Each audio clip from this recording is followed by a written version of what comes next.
ನಾರಾಯಣ ನಿನ್ನ ನಾಮದ ಸ್ಮರಣೆಯ ಸಾರಾಮೃತ ಎನ್ನ ಬಾಯಿಗೆ ಬರಲಿ. ಬಾರಂಗ ಕನಸಿನೊಳಗಲಿ ನನಸಿನೊಳಗಲಿ, ಮನಸ್ಸು ಕೆಟ್ಟಿರಲಿ ಮುನಿದಿರಲಿ. ಜನಕಜಾಪತಿ ನಿನ್ನ ಅಭೀಷ್ಟದ ಸ್ಮರಣೆಯ ಅಷ್ಟಾಕ್ಷರ ಮಂತ್ರ ಜಪಿಸುವ ಹಾಗೆ ಬಾರಂಗ.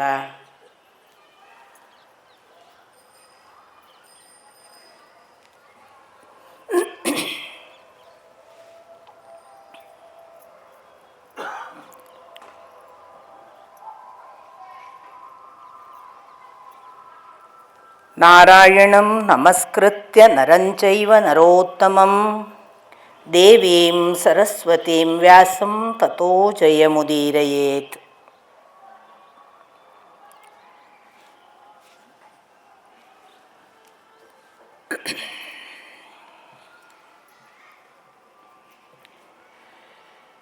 ಪರಮ ಪೂಜ್ಯರಾದ ಶ್ರೀ ರಾಘವೇಂದ್ರ ಸ್ವಾಮೀಜಿಗಳನ್ನು ಭಕ್ತಿಪೂರ್ವಕವಾಗಿ ನಮಿಸಿ, ನೆರೆದಿರುವ ಎಲ್ಲ ಹಿರಿಕಿರಿಯರ ಪದತಲಕ್ಕೆ ಹಣೆ ಹಚ್ಚಿ ನಮಸ್ಕಾರ.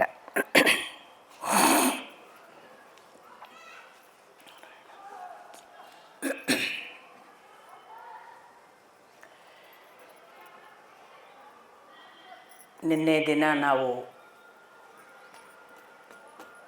ಒಂದು ಅರ್ಜುನನ ಆಗಮನದಿಂದ ತೊಡಗಿ ನಹುಷನ ಮತ್ತು ಸ್ವರ್ಗಾರೋಹಣದವರೆಗೆ ಅವರ ಯಾತ್ರಾ ಭಾಗಗಳ ಬೇರೆ ಬೇರೆ ವಿಶೇಷ ಘಟನೆಗಳನ್ನು ನೋಡಿದ್ವಿ. ಬಹಳ ಆಶ್ಚರ್ಯಕಾರಕ ಅನ್ನಿಸುವ ಒಂದು ಸಂಗತಿ ಏನು ಅಂದರೆ, ಅಷ್ಟೂ ವಿವರಣೆಗಳನ್ನು ಪದೇ ಪದೇ ಹೇಳುವಾಗ ನಹುಷ ಆ ಹಳೆಯ ಎಲ್ಲ ಘಟನೆಗಳು ನನಗೆ ಸ್ಮರಣೆಯಲ್ಲಿವೆ, ನಾನಷ್ಟು ನೆನಪಿಟ್ಟುಕೊಂಡೇ ನಿನಗೆ ಹೇಳುತ್ತಿದ್ದೇನೆ ಅನ್ನುವ ಮಾತನ್ನು ಹೇಳ್ತಾನೆ. ಅಂದರೆ ಈಗ ಅಜಗರನ ದೇಹದಲ್ಲಿದ್ದವನಿಗೆ ಸಕಲ ಸ್ಮರಣೆಗಳೂ ಇತ್ತು ಅಂತ, ಅಷ್ಟು ದೇಹದಿಂದ ನಾನು ಏನೇನು ಬಂದಿದ್ದೇನೆ ಅದು ಎಲ್ಲವೂ ನನಗೆ ಗೊತ್ತು, ನಾನು ಅದರ ಎಲ್ಲ ಪಕ್ಕಾ ನೆನಪಿನ ಸಹಿತ ನಿನ್ನ ಜೊತೆಗೆ ಮಾತಾಡೋದು ಅಂತ. ನಾನು ಮೊನ್ನೆ ಬಹುಶಃ ಒಂದು 4-6 ದಿನಗಳ ಹಿಂದೆಯೋ 4 ದಿನಗಳ ಹಿಂದೆಯೋ ಜೀವದ ಮೆಮರಿ ಅದು ಖಾಯಂ ಅಂತ ಒಂದು ಮಾತು ಹೇಳಿದೆ. ದೇಹದ ನೆನಪಲ್ಲ ಅದು, ದೇಹದ ನೆನಪು ಮೆದುಳಿಗೆ ಸಂಬಂಧಪಟ್ಟದ್ದು, ಜೀವದ ನೆನಪು ಅದು ಖಾಯಂ ನಮ್ಮ ಜೊತೆಗೆ ಕ್ಯಾರಿ ಆಗ್ತದೆ ಅನ್ನುವ ಮಾತನ್ನು. ಅದಕ್ಕೊಂದು ಸಾಕ್ಷಾತ್ ಉದಾಹರಣೆ ಇಲ್ಲಿ ನಹುಷನ ಮಾತು. ಇನ್ನು ನಿನ್ನೆಯ ದಿನ ಅರ್ಜುನ ಬಂದ, ಅವನೆಲ್ಲ ಸಾಹಸದ ಕಥೆಗಳನ್ನು ಪುನರಾವರ್ತನೆ ಮಾಡ್ತಾನೆ ಅಂತ ಹೇಳುವಾಗ ನಾವು ಗಮನಿಸಬೇಕಾದ ಒಂದು ಅಂಶ ಇದೆ. ಅದು ಏನು ಅಂತಂದರೆ, ಇಡೀ ಮಹಾಭಾರತ ಶ್ರವಣದ ಮೂಲಕವೇ ಮುಂದುವರಿದದ್ದು, ಬರೆದಿಟ್ಟದ್ದಲ್ಲ. ಅದು ಮತ್ತೆ ಯಾರೋ ಯಾರಿಗೋ ಹೇಳ್ತಾ ಬೆಳೆದದ್ದು. ಹಾಗಾಗಿ ಉಗ್ರಶ್ರವಸ್ ಶೌನಕಾದಿಗಳ ಜೊತೆಗೆ, ಜನಮೇಜಯ ವೈಶಂಪಾಯನರ ಜೊತೆಗೆ, ವ್ಯಾಸರು ಶುಕಮುನಿಗಳ ಜೊತೆಗೆ, ಹೀಗೆ ಅದು ಒಂದು ಕಿವಿಯಿಂದ ಕಿವಿಗೆ ದಾಟಿದ ಮಹಾಸತ್ವ. ಹಾಗಾಗಿಯೇ ಬರವಣಿಗೆಯಲ್ಲಿ ಒಂದು ವಾಕ್ಯದಲ್ಲಿ ಮುಗಿಸಬಹುದು ನೋಡಿ. ಅರ್ಜುನನು ಬಂದ, ಯುಧಿಷ್ಠಿರಾದಿಗಳಿಗೆ ಏನು ನಡೆಯಿತೋ ಅದನ್ನು ಹೇಳಿದ ಅಂತ. ಇದು ಬರವಣಿಗೆಯಲ್ಲಿ ಮಾತ್ರ ಸಾಧ್ಯ. ಕೇಳುವ ಪರಂಪರೆಯಲ್ಲಿ ಯುಧಿಷ್ಠಿರಾದಿಗಳಿಗೆ ಹೇಳಲೇಬೇಕು. ಆಗ ಏನು ನಡೆಯಿತು ಯುಧಿಷ್ಠಿರ ಕೇಳ್ತಾನೆ. ಅದು ಈಗಾಗಲೇ ಹೀಗೆ ಹೇಳಲಾಗಿದೆ, ಓದು ಅನ್ನುವ ಹಾಗೆ ಇಲ್ಲಲ್ಲ. ಮತ್ತೆ ಪುನಃ ಅರ್ಜುನ ಏನಾಯಿತು ಅಷ್ಟನ್ನು ಹೇಳಬೇಕು. ಶ್ರುತ ಪರಂಪರೆಯ ಒಂದು ಲಕ್ಷಣ ಇದು. ಶ್ರುತ ಪರಂಪರೆಯಲ್ಲಿ ಹಾಗಾಗಿ ನಮಗೆ ಆಗ ಅಲ್ಲಿ ಹೇಳಿದ್ದನ್ನೇ ಮತ್ತೆ ಪುನರಾವರ್ತನೆ ಮಾಡ್ತಾರಲ್ಲ ಅಂತ ಅನ್ನಿಸ್ತದೆ. ಬಟ್ ಅದು ಬಹಳ ಮನಸ್ಸಿನ ಜೊತೆಗೆ ನೆನಪಿಗೆ ಗಟ್ಟಿ ಕೂತ್ಕೊಳ್ಳಿಕ್ಕೆ ಎಲ್ಲದಕ್ಕೂ ಬಹಳ ಅವಶ್ಯಕ. ಆದ್ದರಿಂದ ಶ್ರುತ ಪರಂಪರೆಯಲ್ಲಿ ಪುನರಾವರ್ತನೆಗಳು ಹೆಚ್ಚಿರ್ತವೆ. ಇನ್ನೊಂದು ವಿಷಯ ನಾನು ನಿಮಗೆ ನಿನ್ನೆಯ ದಿನ ಗಮನಕ್ಕೆ ತರಬೇಕಾದದ್ದು, ಇಂದ್ರ ಇಷ್ಟೆಲ್ಲ ಮಾಡಿದನಲ್ಲ, ಅವನು ದಿವ್ಯಾಸ್ತ್ರಗಳನ್ನು ಕೊಟ್ಟ, ಅಥವಾ ಪಾಶುಪತಾಸ್ತ್ರ ಅವನ ಮೂಲಕ ಶಿವನನ್ನು ತಪಸ್ಸು ಮಾಡು ಅಂತ ಹೇಳುವುದರಿಂದ ಅದು ಸಿಕ್ಕಿತು. ಆ ಬಳಿಕ ಅವನು ಗಂಧರ್ವರ ಮೂಲಕ ಗಂಧರ್ವ ವಿದ್ಯೆ ಕಲಿಸಿದ. ಸಾಕಷ್ಟು ಅಲ್ಲಿ ಅವನಿಗೆ ಅರ್ಜುನನ ಒಂದು ಶಿಷ್ಯತ್ವದ ಹಾಗೆ ಮಾಡಿದ ಉಪಕಾರಗಳಿದ್ದಾವೆ. ಕೊನೆಯಲ್ಲಿ ಇಂದ್ರ, ನಾನು ಇಷ್ಟು ಮಾಡಿದ್ದಕ್ಕೆ ನನಗೊಂದು ಗುರುದಕ್ಷಿಣೆ ಕೊಡು ಅಂತ ಕೇಳ್ತಾನೆ. ಅದು ನಮಗೆ ಮೊದಲು ಎಲ್ಲೂ ಬಂದಿರೋದಿಲ್ಲ. ಇಲ್ಲಿ ಯುಧಿಷ್ಠಿರನಲ್ಲಿಯೇ ಹೇಳುವ ಮಾತು. ಇಂದ್ರ ಕೇಳಿದ ಕೂಡಲೇ ಅರ್ಜುನ ಹೇಳ್ತಾನೆ, ನಾನು ನಿನಗಾಗಿ ಏನು ಗುರುದಕ್ಷಿಣೆ ಕೊಡಲಿ ಹೇಳು. ಆಗ ಕೇಳಿದ ಗುರುದಕ್ಷಿಣೆ ಅದು ನಿವಾತ ಕವಚರು ಅನ್ನುವ ರಾಕ್ಷಸರು ಸಮುದ್ರದ ಒಳಗಿದ್ದಾರೆ. ಒಂದು ಅಂಶ ನೀವು ನೋಡಿದ್ರಿ, ಕಾಲೇಯರು ಕೂಡ ಸಮುದ್ರದ ಒಳಗಿದ್ದಾರೆ ಅಂದಾಗ ಸಮುದ್ರವನ್ನು ಆಪೋಷಣಗೈದು ಅಗಸ್ತ್ಯರು ಅವರನ್ನು ಹೊರಕ್ಕೆ ಕಾಣಿಸುವ ಹಾಗೆ ಮಾಡಿ ಆಗ ಅಷ್ಟು ಜನ ಕಾಲೇಯರನ್ನು ಕೊಲ್ಲಲಾಯಿತು ಇಂದ್ರಾದಿ ದೇವತೆಗಳು ಅಂತ ಒಂದು ಭಾಗ. ಈಗ ಇಂದ್ರನ ವಿರೋಧಿಗಳಾದ ನಿವಾತ ಕವಚ ರಾಕ್ಷಸರು ಅವರು ಸಮುದ್ರದ ಕೆಳಗಿದ್ದಾರೆ. ಇಂದ್ರ ಸಂಖ್ಯೆ ಕೂಡ ಹೇಳುತ್ತಾನೆ 300 ಕೋಟಿ ಇದ್ದಾರೆ ಅಂತ. ಈ 300 ಕೋಟಿ ರಾಕ್ಷಸರನ್ನು ನಾನು ಎಷ್ಟೋ ಸಾರಿ ಪ್ರಯತ್ನಪಟ್ಟು ಕೊಲ್ಲಲಾಗದೆ ಸೋತು ಬಂದಿದ್ದೇನೆ. ಈ ಅಸುರರನ್ನು ನೀನು ಕೊಂದು ನನಗೆ ಕೊಡಬೇಕು. ಅಂದರೆ ಇದು ಅರ್ಜುನನ ಕೆಲಸ, ಅರ್ಜುನನಿಗೆ ಮಾತ್ರ ಸಾಧ್ಯ ಅಂತ ನಾನು ತೀರ್ಮಾನ ಮಾಡಿದ್ದೇನೆ ಅಂತ. ಆ ನಿವಾತ ಕವಚರ ಹತ್ರ ಹೋಗುವುದಕ್ಕೆ ತಾನು ಬಳಸಿದ ದಿವ್ಯ ರಥವನ್ನು ತನ್ನ ಸಾರಥಿ ಮಾತಲಿಯನ್ನು ಕೊಟ್ಟು ಅರ್ಜುನ ಕಳಿಸಿದ, ಅಥವಾ ಇಂದ್ರ ಕಳಿಸಿದ. ಅರ್ಜುನನಿಗಾಗ ತಲೆಗೊಂದು ವಿಶೇಷ ಕಿರೀಟ ಕೊಡ್ತಾನೆ, ಸ್ವತಃ ದೇವದತ್ತ ಶಂಖ ಕೊಡ್ತಾನೆ ಅನ್ನುವ ಎಲ್ಲ ಉಲ್ಲೇಖಗಳಿವೆ. ದೇವದತ್ತ ಶಂಖವನ್ನು ಅಲ್ಲಿ ಒಬ್ಬ ಮಯನೂ ಹೇಳಿದ, ನಾನು ವರುಣನ ಹತ್ರ ಹೋಗಿ ತಂದು ಕೊಡ್ತೀನಿ ಅಂತ. ಇಲ್ಲಿ ಇವನು ಹೇಳ್ತಾನೆ. ಒಟ್ಟಿನಲ್ಲಿ ದೇವದತ್ತ ಶಂಖ 1 2 ಇತ್ತು, ಅಥವಾ ಅದೇ ಉಲ್ಲೇಖವನ್ನು ಇವನು ಹೇಳ್ತಿದ್ದಾನೆ, ಗೊತ್ತಿಲ್ಲ. ಈ ಶಂಖ ಸಹಿತ ಅರ್ಜುನ ಬಂದು ನಿವಾತ ಕವಚರ ಜೊತೆಗೆ ಮಾಡುವ ಯುದ್ಧದ ಒಂದು ಪರಾಕಾಷ್ಠೆಯನ್ನು, ಒಂದು ಯಾವ ಲೆವೆಲ್, ಒಬ್ಬ 300 ಕೋಟಿ ಜನರ ವಿರುದ್ಧ ತನ್ನ ದಿವ್ಯಾಸ್ತ್ರಗಳು ಮಹಾಸ್ತ್ರಗಳ ಸಹಿತವಾಗಿ ಮಾತಲಿ ಒಬ್ಬ ಅನುಭವಿಯಲ್ಲಿ. ಮಾತಲಿಗೆ ಏನೆಲ್ಲ ಅನುಭವ ಅಂದರೆ, ಅವನು ಶಂಬರಾಸುರನ ಜೊತೆಗೆ ಇಂದ್ರ ಯುದ್ಧ ಮಾಡುವಾಗಲೂ ಅವನೇ ಸಾರಥಿ, ವೃತ್ರಾಸುರನ ಜೊತೆಗೆ ಯುದ್ಧ ಮಾಡುವಾಗಲೂ ಅದೇ ರಥವನ್ನು ನಡೆಸಿದವ, ಹಾಗೆ ಬಲಿಚಕ್ರವರ್ತಿಯೊಟ್ಟಿಗೆ ಯುದ್ಧ ಮಾಡುವಾಗಲೂ ಇದೇ ಮಾತಲಿಯೇ ಮುಂದೆ ಇದ್ದದ್ದು. ಹೀಗಾಗಿ ಅವನೊಬ್ಬ ಮಾತ್ರ ಅನುಭವಿ. ಅರ್ಜುನನಿಗೆ ಈ 300 ಕೋಟಿ ರಾಕ್ಷಸರ ಜೊತೆಗೆ ಏನೂ ಗೊತ್ತಿಲ್ಲ. ಎಷ್ಟು ಸಂದರ್ಭ ಯಾವ ಪರಾಕಾಷ್ಠೆಗೆ ಹೋಗ್ತದೆ ಅಂದರೆ, ಸ್ವತಃ ಮಾತಲಿ ಒಂದು ಸಂದರ್ಭದಲ್ಲಿ ಮೂರ್ಛಿತನಾಗ್ತಾನೆ, ಬಾಣಗಳೆಲ್ಲ ನಟ್ಟು. ಆಗ ಮಾತಲಿ ಹೇಳಲಿಕ್ಕೂ ಹೇಳ್ತಾನೆ, ನನಗಿದು ತುಂಬ ಹೊಸ್ತು, ನಾನು ಶಂಬರಾಸುರ ವಧೆಯಲ್ಲಿದ್ದೆ, ನಾನು ಬಲಿಚಕ್ರವರ್ತಿಯೊಟ್ಟಿಗೆ ಯುದ್ಧ ಮಾಡುವಾಗಿದ್ದೆ, ನಾನು ವೃತ್ರಾಸುರನನ್ನು ಕೊಲ್ಲುವ ಸಂದರ್ಭದಲ್ಲೂ ಇಂದ್ರನ ಜೊತೆಗಿದ್ದೆ, ನಾನು ಎಂದೂ ಕುಸಿದದ್ದಿಲ್ಲ. ಇದು ಬಹಳ ಪರಾಕ್ರಮಶಾಲಿಗಳು ಅಂತ ಕಾಣ್ತದೆ, ಆದರೆ ಇದು ನಿನ್ನಿಂದ ಸಾಧ್ಯ ಆಗ್ತದೆ. ಯಾಕೆಂದರೆ ವಿಷ್ಣು ಅಂದು ಒಂದು ವರ ಕೊಟ್ಟಿದ್ದಾನೆ ಇಂದ್ರನಿಗೆ, ನಿನ್ನ ಮುಖಾಂತರ ಈ ನಿವಾತ ಕವಚರು ಸಾಯುವುದಿಲ್ಲ, ನಿನ್ನ ಮುಖಾಂತರ ಶರೀರ ಪಡೆದವನಿಂದ ಇದು ಸಾಧ್ಯ. ಹಾಗಾಗಿ ನಿನ್ನದೇ ಇನ್ನೊಂದು ಶರೀರದಿಂದ ನೀನು ಇದನ್ನು ಕಾರ್ಯಗತಗೊಳಿಸ್ತೀನಿ ಅಂತ ಅವತ್ತು ವಿಷ್ಣುವಿನ ಅನುಗ್ರಹ ಇದೆ. ನೀನೇನು ಧೃತಿಗೆಡಬೇಡ, ನಾನು ಮತ್ತೆ ಸಿದ್ಧನಾಗಿದ್ದೇನೆ ಅಂತ ಮಾತಲ್ಲಿ ಸಿದ್ಧನಾಗಿ ಈ ಅರ್ಜುನರ ಮತ್ತು ಆ 300 ಕೋಟಿ ರಾಕ್ಷಸರ ಯುದ್ಧ ಹೇಗಿತ್ತು ಅಂತ, ಯುದ್ಧ ಹೇಗಿತ್ತು ಅನ್ನೋದನ್ನೊಂದು ವರ್ಣಿಸೋ ಕ್ರಮ ಇದೆ ಅಲ್ಲ, ಅದರಲ್ಲಿ ಕೆಲವೊಮ್ಮೆ ಅನಿಸುತ್ತೆ ಈ ಟಿ ವಿಯಲ್ಲಿ ಮಹಾಭಾರತ ರಾಮಾಯಣಗಳು ಬಂದು ಅವರು ಯಥಾರ್ಥ ಬಹುಶಃ ಏನನ್ನು ವೇದವ್ಯಾಸರು ಮತ್ತು ರಾಮಾಯಣದಲ್ಲಿ ವಾಲ್ಮೀಕಿಗಳು ಬರೆದಿದ್ದಾರಲ್ಲ ಅದನ್ನೇ ಅಲ್ಲಿ ಆದಷ್ಟು ಪ್ರಸ್ತುತಪಡಿಸಲಿಕ್ಕೆ ಪ್ರಯತ್ನ ಪಟ್ಟಿದ್ದಾರೆ ಅಂತ ನಿಮಗೆ ಗೊತ್ತಾಗುತ್ತೆ.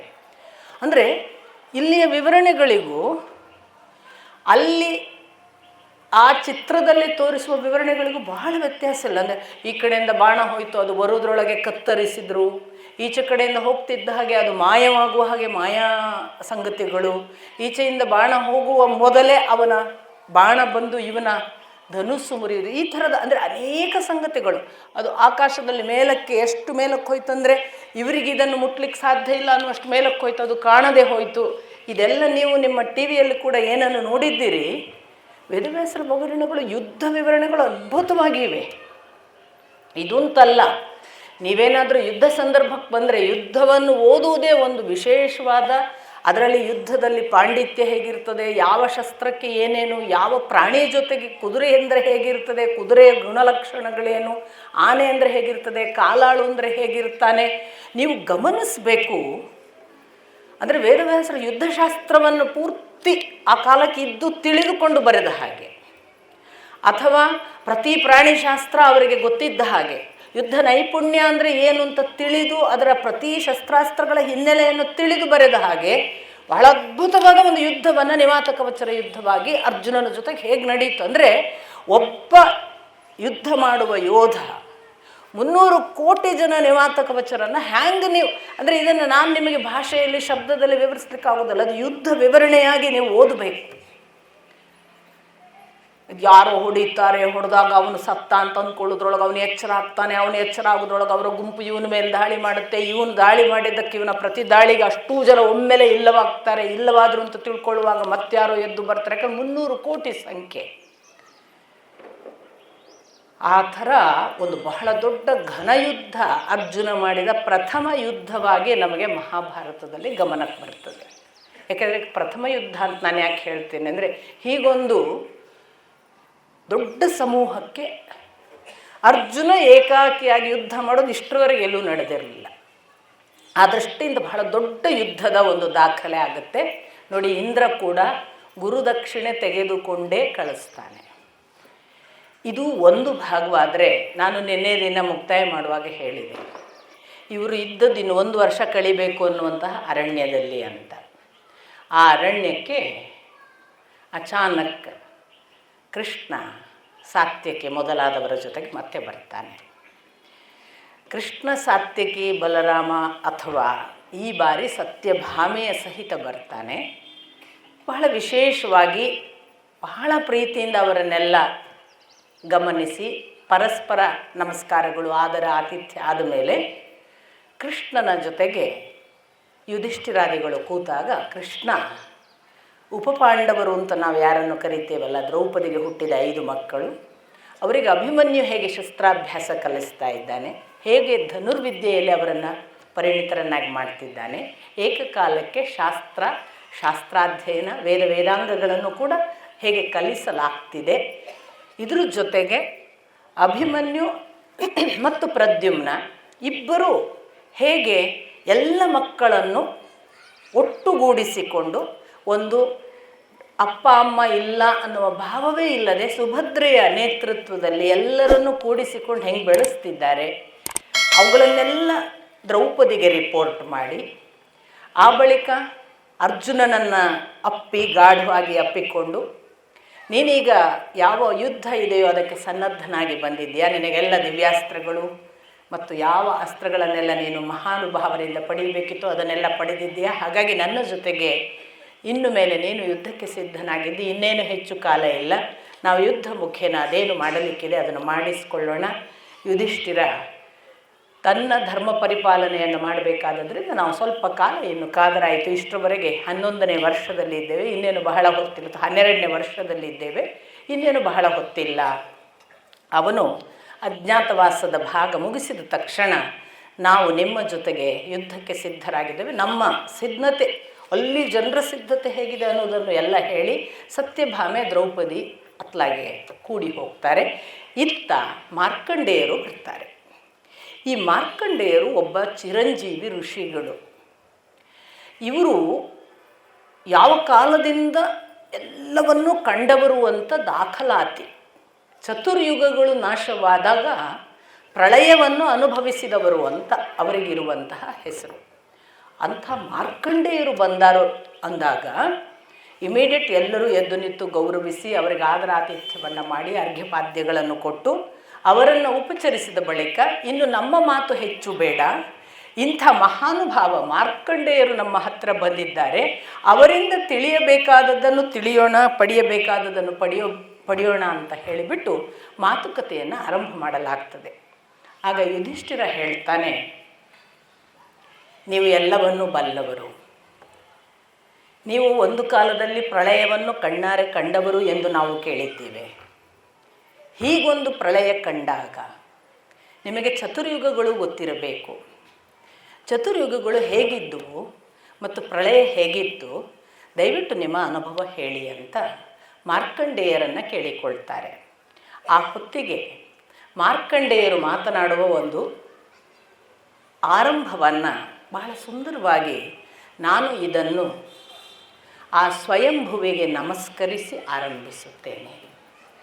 ಯಾಕೆಂದರೆ ಈ ಅನುಭವಕ್ಕೆ ಕಾರಣನಾದ ಆ ಕರ್ತೃವನ್ನು ನೆನೆಯುವುದು ನನ್ನ ಲಕ್ಷಣ ಅಥವಾ ನನಗಿರಬೇಕಾದಂತಹ ಮುಖ್ಯ ಒಂದು ಪ್ರಜ್ಞೆ. ನಮ್ಮಲ್ಲಿ ಉಂಟಲ್ಲ, ಪೂರ್ವವನ್ನು ನೆನೆಯದೇ ಇರುವ ಒಂದು ಥರದ ಮಹಾ ಕೆಟ್ಟ ಧೋರಣೆ. ನಮ್ಮ ಪ್ರಾಚೀನರು ಏನಾದರೂ ಮಾಡಿದರೆ ನೆನೆದು ಗೌರವಿಸಿ ಮುಂದುವರಿಬೇಕು ಅನ್ನುವುದನ್ನೇ ನಾವು ಒಪ್ಪದೇ ಇದ್ದರೆ ಬೆಳೆಯುವುದು ಹೇಗೆ?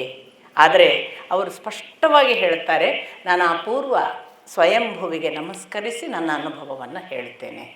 ಅವರ ಕೃಪೆಯಿಂದ ಈ ಅನುಭವ ಸಾಧ್ಯವಾಗಿದೆ ಅಂತ ಮಾರ್ಕಂಡೇಯರು ನಮಸ್ಕರಿಸಿ ಆ ಬಳಿಕ ತನ್ನ ಅನುಭವವನ್ನು ಹೇಳ್ತಾರೆ.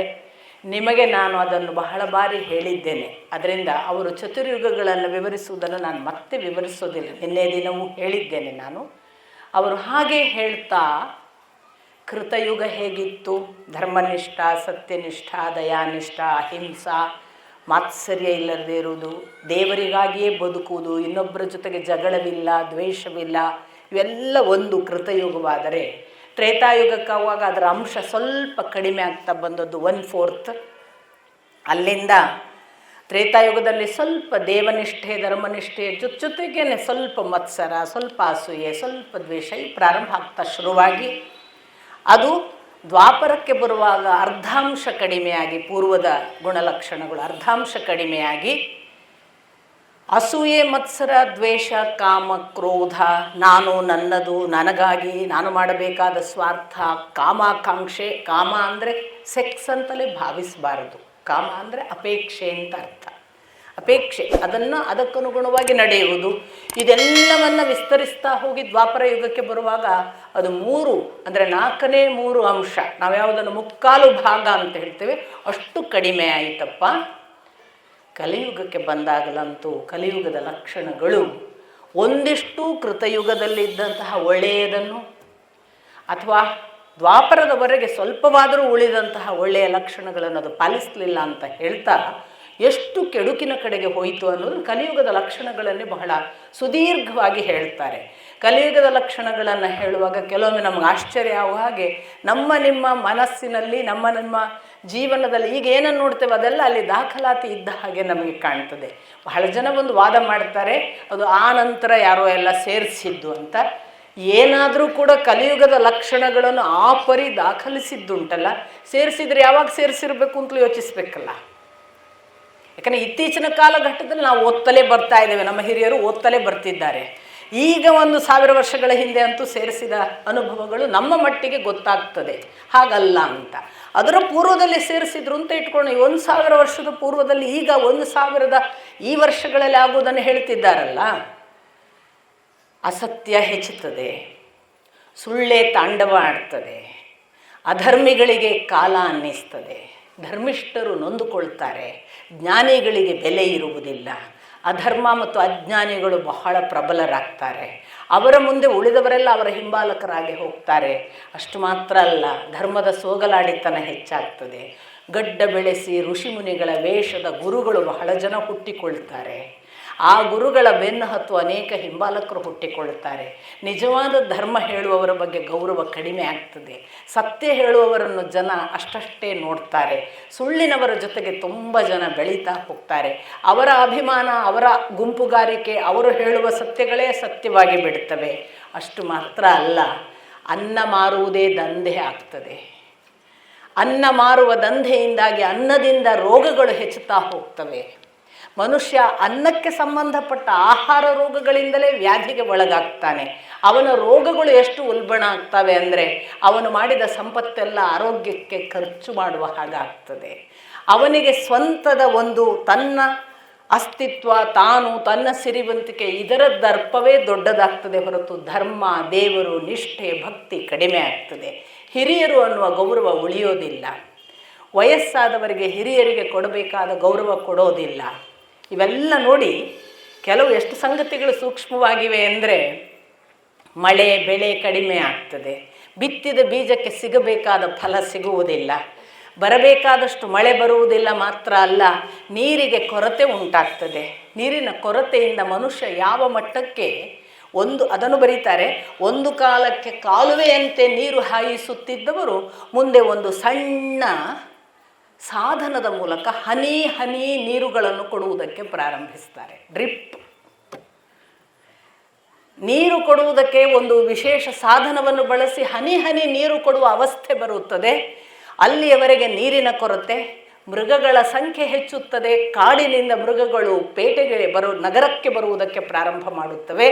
ನಗರಕ್ಕೆ ಬಂದ ಮೃಗಗಳು ಎಷ್ಟೋ ಪ್ರಾಣಿಗಳನ್ನು ಮತ್ತು ಮನುಷ್ಯರನ್ನು ಕೊಲ್ಲುವ ಸಂಗತಿಗಳು ನಡೆಯುತ್ತವೆ.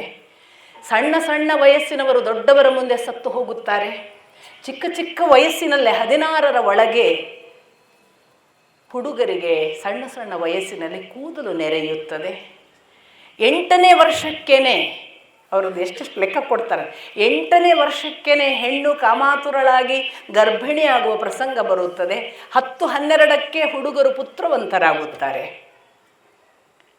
ಮನುಷ್ಯ ಹೀಗೊಂದು ಅಧೋಗತಿಗೆ ಹೋದಾಗ ಕಾಲದಿಂದ ಕಾಲಕ್ಕೆ ಧರ್ಮ ನಾಶವಾಗಿ ಎಲ್ಲ ಗುಣ ನಡತೆಗಳ ವಿಶಿಷ್ಟತೆಗಳನ್ನು ಕಳೆದುಕೊಂಡು ಮನುಷ್ಯನಿಗೆ ಯಾವುದು ನಿಜವಾಗಿ ಧರ್ಮನಿಷ್ಠೆ ಭಕ್ತಿಯಿಂದ ಒಳಿತುಗಳನ್ನು ಕೊಡುತ್ತಿದ್ದ ಈ ಪ್ರಕೃತಿ ವಿಕೋಪಕ್ಕೆ ತಿರುಗಿ ಅನಾವೃಷ್ಟಿ ಹೆಚ್ಚಿ ಬಿಸಿಲು ಉಗ್ರತ್ವ ಅದರ ಕಾಠೋರ್ಯ ಹೆಚ್ಚುತ್ತಾ ಒಂದು ಸಂದರ್ಭ ಬರುತ್ತದೆ ಧರ್ಮಜ. ಅಲ್ಲಲ್ಲಿ ಅಗ್ನಿ ಪ್ರಳಯ ಆರಂಭವಾಗುತ್ತದೆ. ನೋಡುತ್ತಿದ್ದಂತೆಯೇ ಅದು ಯಾವ ಕಾರಣಕ್ಕೋ ಗೊತ್ತಾಗದೆ ಅಗ್ನಿ ಜ್ವಲಿಸಲಿಕ್ಕೆ ಆರಂಭವಾಗಿ ಒಂದಿಷ್ಟನ್ನು ಸುಟ್ಟು ಹೋಗುತ್ತಾನೆ. ಹೀಗೆ ಯಾವಾಗ ನಡೆಯುತ್ತದೆ ಗೊತ್ತಾ? ಕಲಿಯುಗ ಎಂದರೆ 1200 ದೇವವರ್ಷಗಳು. ಕಲಿಯುಗ ಎಂದರೆ 1200 ದೇವವರ್ಷಗಳು. ದ್ವಾಪರ 2400 ದೇವವರ್ಷಗಳು. ತ್ರೇತಾಯುಗ 3600 ದೇವವರ್ಷಗಳು ಮತ್ತು ಕೃತಯುಗ 4800 ವರ್ಷಗಳು ದೇವವರ್ಷಗಳು. ಈ ದೇವವರ್ಷಗಳು ಅಂದರೆ ಮನುಷ್ಯನ 1 ವರ್ಷ, ದೇವರಿಗೆ 1 ದಿನ. ಇನ್ನು ನೀವು ಕೌಂಟ್ ಮಾಡಿಕೊಳ್ಳಿ. ಮನುಷ್ಯರ 1 ವರ್ಷ, ದೇವತೆಗಳಿಗೆ 1 ದಿನ. ಅಂತಹ 1200 ದೇವವರ್ಷಗಳಾದಾಗ ಕಲಿಯುಗ ಮುಕ್ತಾಯ. ಅಂಥ 1200 ಕಲಿಯುಗಗಳು ಆದರೆ 200 ದೇವವರ್ಷದ ಕಲಿಯುಗ ಮುಕ್ತಾಯ ಆಗುವುದು ಎಂದರೆ 4 ಯುಗಗಳು ಮುಕ್ತಾಯ ಆದ ಬಳಿಕ. ಈ 4 ಯುಗಗಳು ಒಟ್ಟಿಗೆ ಎಷ್ಟು? 12,000 ದೇವವರ್ಷಗಳು. ಟೋಟಲ್ ಮಾಡಿ ನೀವು 1200, 2400, 3600, 4800 ಟೋಟಲ್ ಮಾಡಿದರೆ 12,000. ಈ 12,000 ದೇವವರ್ಷಗಳು ಬ್ರಹ್ಮನಿಗೆ 1 ಹಗಲು.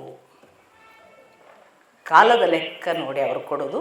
ಇದು 4 ಮುಗಿದಾಗ ಚತುರ್ಯುಗಗಳು ಮುಗಿಯಿತು. ಈ ಚತುರ್ಯುಗಗಳು ಮುಗಿಯುವುದಕ್ಕೆ 12,000 ದೇವವರ್ಷಗಳು. ದೇವವರ್ಷಗಳು ಒಂದಾಗಬೇಕಾದ್ರೆ ಮನುಷ್ಯನ 1 ವರ್ಷ ಅವರ 1 ದಿವಸ. ಇನ್ನು ನೋಡಿ, ಮನುಷ್ಯರ 1 ವರ್ಷ ಅವರ 1 ದಿವಸ. ಅಂತಹ 12,000 ದೇವವರ್ಷಗಳು ಬ್ರಹ್ಮನ 1 ಹಗಲು. ಆ 1 ಹಗಲು ಮುಗಿದು ಅವನು ರಾತ್ರಿಗೆ ನಿದ್ದೆಗೆ ಹೋಗ್ತಾನಲ್ಲ, ಅದು ಪ್ರಳಯ. ಆಗ ಇದ್ದಕ್ಕಿದ್ದ ಹಾಗೆ ಅಗ್ನಿಯ ಪ್ರಕೋಪ ಹೆಚ್ಚುತ್ತಾ ಸುಡುವ ಸಂಖ್ಯೆಗಳು ಹೆಚ್ಚಾಗಿ ಲೋಕದಲ್ಲಿ ಬಿಸಿ ಉಲ್ಬಣ ಆಗಿ ಅಲ್ಲಲ್ಲಿ ಸುಟ್ಟು ಹೋಗುವ ಒಂದು ಪ್ರಸಂಗ ನಿರ್ಮಾಣ ಆಗ್ತದೆ. ಅದು ಎಲ್ಲವನ್ನೂ ಸುಟ್ಟು ಇರುವ ಯಾವ ಜೀವರಾಶಿಯೂ ಇಲ್ಲವೇನೋ ಅನ್ನುವ ಹೊತ್ತಿಗೆ ಅಂಥ ಸಂದರ್ಭದಲ್ಲಿ ಇದ್ದಕ್ಕಿದ್ದ ಹಾಗೆ 12 ವರ್ಷಗಳ ಕಾಲ ನಿರಂತರ ಮಳೆ ಸುರಿಯುತ್ತದೆ. ಮಾರ್ಕಂಡೇಯರು ಮತ್ತೆ ಹೇಳುತ್ತಾರೆ, ಇದನ್ನು ನಾನು ಕಣ್ಣಾರೆ ಕಂಡು ನಿನಗೆ ಹೇಳುತ್ತಿದ್ದೇನೆ ಯುಧಿಷ್ಠಿರ. ಹೀಗೊಂದು 12 ವರ್ಷಗಳ ಕಾಲ ಸತತವಾಗಿ ಸುರಿದ ಮಳೆಯಿಂದ ಜಗತ್ತಿನಲ್ಲಿ ನೋಡುವುದಕ್ಕೆ ಇನ್ನೇನೂ ಉಳಿದಿರುವುದಿಲ್ಲ.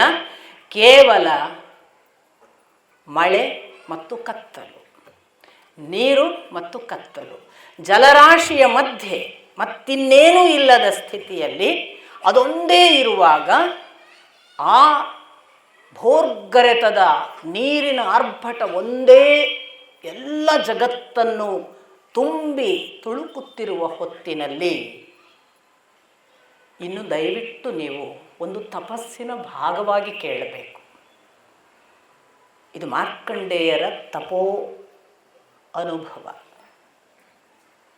ಅಂದು ಅಂಥದೊಂದು ದೊಡ್ಡ ಜಲರಾಶಿಯ ಕಾಡು ಕಪ್ಪು ಕತ್ತಲೆಯ ಮಧ್ಯೆ ನಾನು ಒಬ್ಬನೇ ತಿರುಗಾಡುತ್ತಿದ್ದೆ.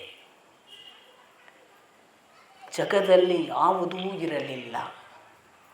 ನಾನು ಹುಚ್ಚರ ಹಾಗೆ ಏನೂ ಎಲ್ಲೂ ಆಸರೆ ಸಿಕ್ಕದೆ ಅದೇ ಬ್ರಹ್ಮಾಂಡದ ನಾನು ಕಂಡ ಯಾವ ಆಸರೆಯೂ ಇಲ್ಲದ ಸ್ಥಿತಿಯಲ್ಲಿ ಹುಡುಕುತ್ತಾ ಜಲರಾಶಿಯ ಮಧ್ಯೆ ಹೋಗುವಾಗ ದೂರದಲ್ಲೊಂದು ಆಲದ ಮರ. ಆ ಆಲದ ಮರದ ಕೆಳಗೊಂದು ಎಲೆ ಬಿದ್ದಿತ್ತು. ಆ ಎಲೆಯ ಮೇಲೆ ಒಬ್ಬ ಪುಟ್ಟ ಬಾಲಕ. ಆ ಪುಟ್ಟ ಬಾಲಕನ ಸಮೀಪ ನಾನು ಹೋಗಿ ನೋಡಿದರೆ ಕೆಂಪು ತುಟಿ, ಸುಂದರ ನಗು, ಅರಳಿದ ಕಣ್ಣು, ಮುಂಗುರುಳು ಆಗಾಗ್ಗೆ ಗಾಳಿಗೆ ಅದೇ ಹಣೆಗೆ ಸವರಿ ಮತ್ತೆ ಹಿಂದಕ್ಕೆ ಸರಿಯುತ್ತಿತ್ತು. ಹುಡುಗ ತನ್ನ ಕೈಗಳಲ್ಲಿ ತನ್ನ ಪಾದದ ಬೆರಳು ಹಿಡಿದುಕೊಂಡು ಅದನ್ನು ತನ್ನ ತುಟಿಗೆ ಹಚ್ಚಿಕೊಂಡು ನನ್ನ ಕಡೆಗೆ ನೋಡುತ್ತಿದ್ದಾನೆ. ಈ ಹೊತ್ತಿಗೆ ಈ ಬಾಲಕ ಇಲ್ಲಿ ಹೇಗೆ? ಇವನು ಯಾರು? ಇವನು ಇಲ್ಲಿಗೆ ಬರುವುದಕ್ಕೆ ಕಾರಣ ಯಾರು? ಇವನು ಯಾರಿಗೆ ಸಂಬಂಧಪಟ್ಟವನು? ಎಂಬೆಲ್ಲ ಅಪೇಕ್ಷೆಗಳ ಪ್ರಶ್ನೆಗಳ ಜೊತೆಗೆ ನಾನು ಅವನನ್ನು ಇನ್ನೂ ಸಮೀಪದಲ್ಲಿ ನೋಡುವ ಹಾಗೆ ಹತ್ತಿರಕ್ಕೆ ಬಂದಾಗ ಅವನು ಅದು ಯಾವ ಕಾರಣದ ಕೃಪೆಯೋ ಅಥವಾ ನನ್ನ ತಪಸ್ಸಿನ ಫಲವೋ ಗೊತ್ತಿಲ್ಲ, ದೀರ್ಘವಾದ ಒಂದು ನಿಟ್ಟುಸಿರನ್ನು ಸೆಳೆದಾಗ ನಾನು ಅವನ ಒಳಗನ್ನು ಪ್ರವೇಶಿಸಿಬಿಟ್ಟೆ. ನಾನು ಏಕಾಏಕಿ ಅವನ ಹೊಟ್ಟೆಯ ಒಳಗೆ ಹೋದಂತೆ ಅಲ್ಲಿ ಅವನ ಗರ್ಭದ ಒಳಗೆ ಅಡ್ಡಾಡುವಾಗ ಅದೊಂದು ದೊಡ್ಡ ಬ್ರಹ್ಮಾಂಡ. ನಾನು ಯಾವುದನ್ನೆಲ್ಲ ಪರ್ವತ, ಭೂಮಂಡಲ, ಭೂಮಿಯ ನದಿಗಳು, ಗಿಡಮರಗಳು, ವೃಕ್ಷರಾಶಿ, ಸಮುದ್ರ ಎಂಬುದನ್ನೆಲ್ಲ ನೋಡಿದ್ದೆನೋ ಅವೆಲ್ಲವೂ ಅವನ ಹೊಟ್ಟೆಯಲ್ಲಿ ನಿಶಾಂತವಾಗಿ ಮಲಗಿದ್ದವು. ಅತ್ತ ನೋಡಿದರೆ ಅದೇ ಖಗೋಳ ಆಕಾಶ, ಅಲ್ಲಿ ಆ ಸೂರ್ಯಚಂದ್ರ ನಕ್ಷತ್ರಾದಿಗಳ ಸಹಿತ ಇಡೀ ಖಗೋಳದ ಅಷ್ಟು ಗ್ರಹ ನಕ್ಷತ್ರ ರಾಶಿಗಳ ಜೊತೆಗೆ ಆಕಾಶ ಕೂಡ ಅವನೊಳಗೆ ಹಾಗೆಯೇ ಇದೆ. ನಾನು ಯಾವುದನ್ನು ನನ್ನ ತಪಸ್ಸಿನಿಂದ ದೇವತೆಗಳು, ಗಂಧರ್ವರು, ರಾಕ್ಷಸರು, ಯಕ್ಷರು ಎಲ್ಲರನ್ನೂ ನಾನು ಅವನ ಹೊಟ್ಟೆಯ ಒಳಗೆ ನೋಡುತ್ತಿದ್ದೆ. ಸಕಲ ಪ್ರಜಾಪತಿ, ರಾಜರು, ಪ್ರತಿಯೊಂದು ಜೀವರಾಶಿ ಅಲ್ಲಿ ಯಾವುದು ಇಲ್ಲ ಎಂಬ ಭಾವವಿಲ್ಲ. ನನ್ನನ್ನು ಹಾಗೆ ಭೂಮಂಡಲದ ಒಳಗೆಲ್ಲ ಸುತ್ತಾಡಿಸಿ ಗರಗರನೆ ತಿರುಗಿಸಿ ನಾನು ದಿಕ್ಕು ಕಾಣದೆ ಅಲ್ಲಿಯೂ ಕೂಡ ಇರಲಿಕ್ಕಾಗದೆ ಇನ್ನೆಲ್ಲಿಗೆ ಅನ್ನುವ ಹಾಗೆ ಒದ್ದಾಡುವ ಹೊತ್ತಿಗೆ ಭಗವಂತ ಕೃಪೆಯಿಂದ ಮತ್ತೊಂದು ಉಸಿರಿನಿಂದ ನನ್ನನ್ನು ಪಟ್ ಅಂತ ಹೊರಗೆ ಹೋಗಿದ. ನಾನು ಹೊರಗೆ ಬಂದರೆ ಆ ಮಗು ಹಾಗೆಯೇ ಮಲಗಿದೆ. ಅದಕ್ಕೆ ಯಾವ ಇಷ್ಟರವರೆಗೆ ನಡೆದ ಘಟನೆಗಳೇ ಗೊತ್ತಿಲ್ಲ ಎಂಬ ಹಾಗೆ ಅತ್ಯಂತ ಸುಂದರವಾಗಿ ನಗುತ್ತಾ ಇನ್ನೇನನ್ನೋ ನನ್ನಿಂದ ನಿರೀಕ್ಷಿಸುವ ಹಾಗೆ ನನಗೆ ಗೊತ್ತಾಗದೆ ನಾನು ಒಂದು ಸಾರಿ ಅದರ ಸೌಂದರ್ಯಕ್ಕೆ, ಅದರ ಆ ಭವ್ಯ ದಿವ್ಯ ರೂಪಕ್ಕೆ ಎಲ್ಲಕ್ಕೂ ಮಾರು ಹೋಗಿ ಆ ಪಾದಗಳೆರಡನ್ನು ಎತ್ತಿಕೊಂಡು ನನ್ನ ತಲೆಯಲ್ಲಿಟ್ಟು ನಮಸ್ಕರಿಸಿದೆ. ಹೇಳು, ನನಗೆ ನೀನು ನಿನ್ನ ಈ ದರ್ಶನ ಭಾಗ್ಯ ಕೊಟ್ಟೆಯಲ್ಲ, ದಯವಿಟ್ಟು ನೀನು ಯಾರು ತಿಳಿಸು. ಅವನು ನಗುತ್ತಾ ಹೇಳಿದ, ಜಗದ ಎಲ್ಲವನ್ನೂ ನಾಶ ಮಾಡಿದ ಬಳಿಕ ನೀರೊಂದೇ ಉಳಿಯುತ್ತದೆ, ಅದಕ್ಕೆ ನಾರಾ ಎಂದು ಹೆಸರು. ಆ ನಾರಾದಲ್ಲಿ ಅಯನ ಇರುವವನು ನಾನು, ಆದ್ದರಿಂದ ನನಗೆ ನಾರಾಯಣ ಎಂದು ಹೆಸರು. ನಾನು ಈ ಜಗದ ಆದಿ ಅಂತ್ಯ, ಬೆಳವಣಿಗೆ ಎಲ್ಲವೂ. ಇಲ್ಲಿರುವ ಧರ್ಮ ನಾನು, ಸತ್ಯ ನಾನು, ದಯೆ ನಾನು, ಇಲ್ಲಿಯ ಜಗತ್ತಿನ ಸಕಲ ಜೀವರಾಶಿಗಳ ಉಂಟು ಮಾಡಿದವನು ನಾನು, ಇಲ್ಲವಾಗಿಸುವವನು ನಾನು. ನನಗೆ ಆದಿ ಇಲ್ಲ, ಅಂತ್ಯವಿಲ್ಲ, ನಾನು ಅವ್ಯಯ, ಶಾಶ್ವತ, ನಿತ್ಯ ಮತ್ತು ಸತ್ಯ ನಾನು. ಆದರೆ ಜಗತ್ತು ಹೀಗೆ ನನ್ನ ಸಂತೋಷಕ್ಕನುಗುಣವಾಗಿ ಕಾಲ ಕಾಲಕ್ಕೆ ನಾನು ಒಮ್ಮೆ ನನಗೆ ಸಂಹರಿಸಬೇಕು ಅನಿಸಿದಾಗೆಲ್ಲ ಅದನ್ನು ಉಪಸಂಹರಿಸಿ ಇಲ್ಲವಾಗಿಸಿ ನನ್ನ ಪಾಡಿಗೆ ನಿತಾಂತವಾಗಿ ನನ್ನ ಸಂತೋಷಕ್ಕಾಗಿ ಹೀಗೆ ಪವಡಿಸುತ್ತೇನೆ.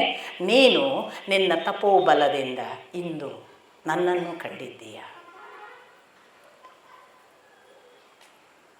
ಮಾರ್ಕಂಡೇಯರು ಮತ್ತೆ ಬಾಗಿ ಬಾಗಿ ನಮಸ್ಕರಿಸಿ ಮುಖವನ್ನು ಈಚೆಗೆ ತಿರುಗಿಸಿ ಯುಧಿಷ್ಠಿರನಿಗೆ ಹೇಳ್ತಾರೆ, ಧರ್ಮಜ, ಅಂದು ನಾನು ನೋಡಿದ್ದೇನಲ್ಲ ಆ ನಾರಾಯಣ, ಇಲ್ಲಿ ನಿಂತಿದ್ದಾನಲ್ಲ ಈ ಶ್ರೀಕೃಷ್ಣ, ಅವನೇ. ಅವನ ಮಹಿಮೆಯನ್ನು ಅರ್ಥ ಮಾಡಿಕೊಳ್ಳದೆ ಜನರು ಅವನನ್ನು ಮನುಷ್ಯ ಎಂದು ಭಾವಿಸಿದ್ದಾರೆ. ಅವನು ತನ್ನ ಯಾವುದೋ ಕೆಲಸಕ್ಕೆ ಮತ್ತೆ ಮತ್ತೆ ಬರುತ್ತೇನೆ ಎಂದು ಭಗವಂತ ನನಗೆ ಅಂದು ಹೇಳಿದ್ದ. ಹಾಗೆ ಬಂದವನು. ಅವನು ತಾನು ಮಾಡಲಿಕ್ಕಿರುವ ಬಹಳ ದೊಡ್ಡ ಕೆಲಸಕ್ಕಾಗಿ ನಮಗೆ ಗೊತ್ತೇ ಆಗದ ಹಾಗೆ ಒಂದು ಕ್ರೀಡೆಗೆ ಬಂದ ಹುಡುಗನ ಹಾಗೆ ನಮ್ಮ ಜೊತೆಗೆ ವರ್ತಿಸುತ್ತಿದ್ದಾನೆ. ಅವನು ಸಾಮಾನ್ಯ ಮನುಷ್ಯನಲ್ಲ. ನೀನು ಅವನನ್ನು ಪಡೆದಿದ್ದಿ, ಇದು ಸಾಮಾನ್ಯ ಪುಣ್ಯವಲ್ಲ. ಅವನ ಜೊತೆಗಿರುವುದರಿಂದ ನಿನಗೆ ಮುಂದೆ ಯಶಸ್ಸು ಕಟ್ಟಿಟ್ಟ ಬುತ್ತಿ. ಅವನ ಆಸರೆಯನ್ನು ಕಳೆದುಕೊಳ್ಳಬೇಡ, ಅವನ ಮಾರ್ಗದರ್ಶನವನ್ನು ಬಿಟ್ಟುಕೊಡಬೇಡ. ಅವನಿದ್ದಲ್ಲಿ ಯಶಸ್ಸು ಇದೆ. ನಾನು ಅಂದು ಕಂಡವನನ್ನು ಜೊತೆಗೆ ಬದುಕುತ್ತಿದ್ದಿ ಮತ್ತು ಅವನು ನಿನ್ನ ಬಂಧು, ನೆನಪಿಟ್ಟುಕೋ. ಧರ್ಮಜ, ನೀವು ಅವನನ್ನು ಬಂಧುವಾಗಿ ಪಡೆದಿದ್ದೀರಿ. ಇದು ಈ ಜನ್ಮದ ಪುಣ್ಯವಲ್ಲ. ಇದು ಹೀಗೆಲ್ಲ ಸಂಭವಿಸಬಹುದಾ? ಮಾರ್ಕಂಡೇಯರು ಹೀಗೆ ಚತುರ್ಯುಗಗಳನ್ನೂ ನೋಡಿದ್ದೇನೆ, ಚತುರ್ಯುಗದ ನಂತರ ನಾಶ ನೋಡಿದ್ದೇನೆ, ಈಗಲೂ ಇದ್ದೇನೆ ಅಂತ ಹೇಳ್ತಾರೆ. ಅವರು ಹೇಳಿದ ನಂತರದ ಈ ಕಲಿಯುಗವನ್ನು ಅವರು ಹೇಳ್ತಿದ್ದಾರೆ. ಅವರು ಒಂದು ಚತುರ್ಯುಗ ನೋಡಿ, ಅದರ ಪ್ರಳಯ ನೋಡಿ, ಮತ್ತೆ 3 ಯುಗ ನೋಡಿದ ನಂತರ ದ್ವಾಪರದ ಕೊನೆಯಲ್ಲಿ ಮಾತಾಡ್ತಿರುವುದು, ಅಥವಾ ಆಲ್ಮೋಸ್ಟ್ ಕಲಿಯುಗದ ಸಮೀಪದಲ್ಲಿ ಮಾತಾಡುವರು. ಇದೇ ವಿವರಣೆ ಭಾಗವತದಲ್ಲಿ ಇನ್ನೊಂದು ಥರ ಬರ್ತದೆ.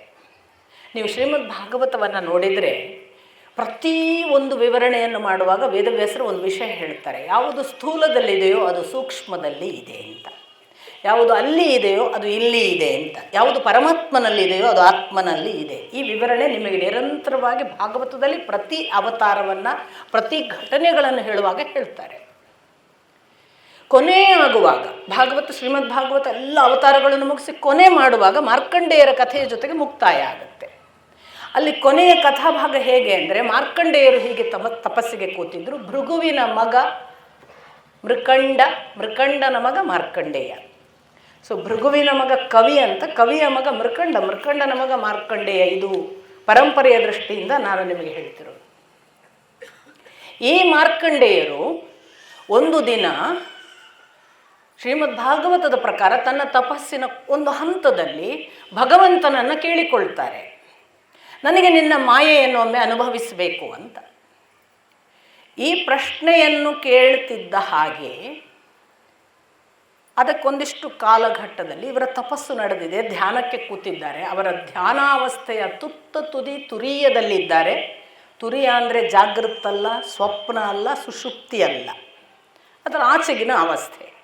4ನೆಯ ಸ್ಥಿತಿಯಲ್ಲಿದ್ದಾರೆ. ಅಂಥ ಹೊತ್ತಲ್ಲಿ ಮಾರ್ಕಂಡೇಯರಿಗೆ ಇದ್ದಕ್ಕಿದ್ದ ಹಾಗೆ ಒಂದು ದೊಡ್ಡ ಪ್ರಳಯಾಂತಿಕ ಘಟನೆ ಕಣ್ಣ ಮುಂದೆ ನಡೀಲಿಕ್ಕೆ ಶುರುವಾಗುತ್ತೆ. ಎಲ್ಲ ಕೊಚ್ಕೊಂಡು ಹೋಗೋದನ್ನು ನೋಡ್ತಾರೆ.